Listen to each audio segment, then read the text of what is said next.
Papakawala tayo ng gagamba. Ayan siya. Di na. Sayang. Pinapakilaman kasi ng pamangking ko eh. Lagi pinapaaway. Pero uminom naman siya ng tubig kanina bago ko siya dinala dito. Baka kasi mamatay o kaya nagmumult na siguro kaya ganito.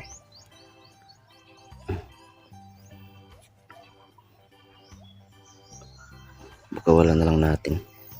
Kaysa sa naman. Sayang din kasi. Baka mapadami niya pa yung lahi niya. Parang hindi dito sipa. Dito na lang kaya. Dito na lang.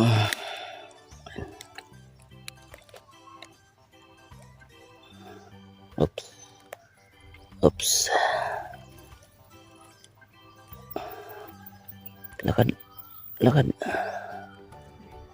Tago ko dyan. Naku, naglambitin. Hindi mo na kaya? Mukhang madidedo na to ah. Patay tayo dyan.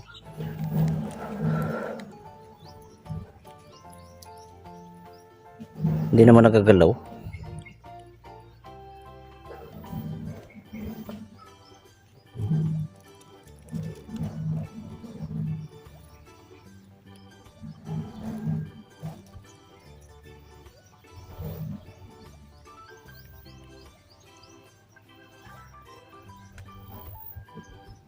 Mga balahibo niya eh.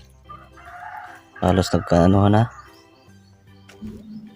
Sige.